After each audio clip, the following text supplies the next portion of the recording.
Morning students, कल हमने lesson 5 के अंतर्गत विसरण का और पारगम्यता, पारगम्य झिल्लियाँ, इनका अध्ययन किया था।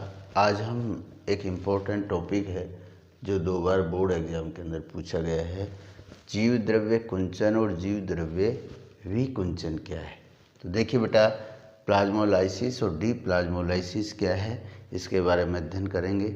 आप सभी जानते हैं कि कल हमने अध्ययन किया था एक अल्पपराश्रयी विलयन और एक अतिपराश्रयी विलयन, जो सांद्रता पर आधारित होते हैं। देखिए, जब किसी कोशिका को हम अतिपराश्रयी विलयन में रखा जाता है, किस में रखा जाता है बेटा? अतिपराश्रयी विलयन, जिसकी सांद्रता अधिक हो। अतिपराश्रयी विलयन के अंदर सांद्रता अधिक होती है, तो उस कोशिका के जीव द्रव्य से जल बाहर हो जाता है। जब किसी कोशिका को हम अतिपराश्रयी या अति सांद्र विलयन के अंदर रखते हैं तो उस कोशिका के जीव द्रव्य से जल बाहर निकल जाता है, यानी केंद्रक और कोशिका द्रव्य से, तो वह सिकुड़ जाती है, अर्थात उसका जीव द्रव्य सिकुड़ जाता है, जिसे हम जीव द्रव्य कुंचन कहते हैं। यदि जीव द्रव्य कुंचित कोशिका को अल्प समय अवधि के दौरान, यदि हमें लंबे समय तक यदि वो जीव द्रव्य कुंचित रहेगा तो वह कोशिका डेड हो जाएगी। यदि अल्प समय अवधि के दौरान कुछ समय में ही दोबारा से पुनः यदि वापस अल्पपराश्रयी विलयन में रख दें, अल्पपराश्रयी विलयन का मतलब है जल जिसकी सांद्रता कम हो, तो उसका जीव द्रव्य जल को पुनः अवशोषित कर लेता है और उसकी कोशिका क्या हो जाती है बेटा? स्फीत हो जाती है। तो इसको हम जीव द्रव्य विकुंचन कहते हैं। क्या बताया मैंने कि जब किसी कोशिका को हम अतिपराश्रयी विलयन में रखते हैं, अति सांद्र विलयन में रखते हैं, चीनी का घोल है, नमक का घोल है, कोई अम्ल है, इस तरह उसमें रखा जाता है, तो क्या होता है कि जो कोशिका होती है उसके जीव द्रव्य से जल बाहर निकल जाएगा, तो वो स्फीत हो जाएगी।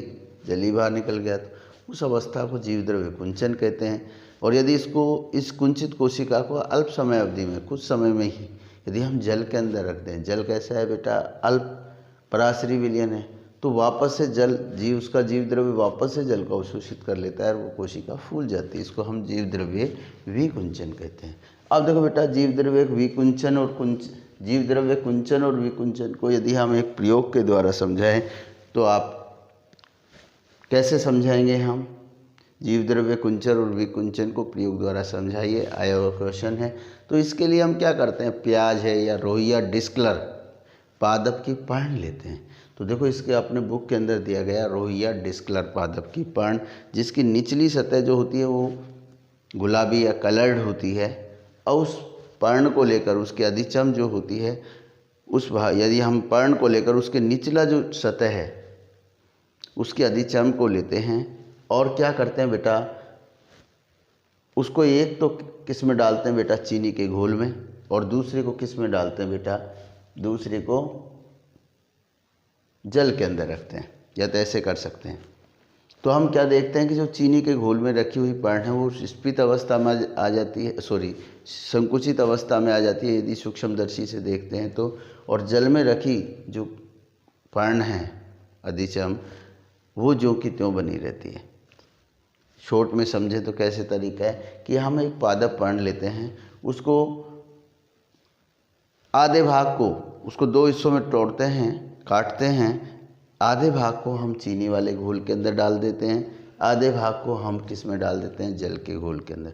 जल वाली पर्ण का भाग है ज्यों का त्यों बना रहता है, जबकि चीनी के घोल वाली सिकुड़ जाती है। तो जो चीनी के घोल के अंदर कोशिका संकुचित अवस्था में आई है उसको तो हम क्या कहेंगे बेटा? जीव द्रव्य कुंचन। यदि हम जो की तो बनी हुई है वो स्फीत अवस्था है कोशिका की, यदि इस कुंचित कोशिका को हम कुछ अल्प समय अवधि के दौरान ही यदि किस में डाल दें? हम जल के अंदर, तो इसे हम क्या कहेंगे? जीव द्रव्य विकुंचन। क्या बताया बेटा? प्याज या रोहिया डिस्कलर पादप की अधिचम लेते हैं, निचली सतह लेते हैं, उसके 2 टुकड़े करते हैं। ठीक है, डायरेक्ट भी अलग अलग डाल के देख सकते हैं, यदि सीधा नहीं तो एक टुकड़ा लेकर क्या करते हैं हम, सबसे पहले उसको चीनी के घोल में डालते हैं। चीनी के घोल में डालते ही वो पिचक जाती है, सिकुड़ जाती है, तो इसको हम जीव द्रव्य क्या कहेंगे, कुंचन। क्योंकि इसमें अति पराश्रयी विलयन होने के कारण जल पर्ण से कहाँ चला गया बेटा, पात्र के अंदर, जिसे हम जीव द्रव्य कुंचन कहते हैं। यदि अल्प समय अवधि के अंदर इस कुंचित कोशिका को हम जल के अंदर डाल दें तो ये पुनः जल को अवशोषित करके क्या हो जाती है बेटा, फूल जाती है, जिसको हम जीव द्रव्य विकुंचन कहते हैं। यहाँ जल है जो अल्प पराश्रयी विलयन है, या चीनी का घोल है वो अति पराश्रयी विलयन है। Thanks, have a nice day.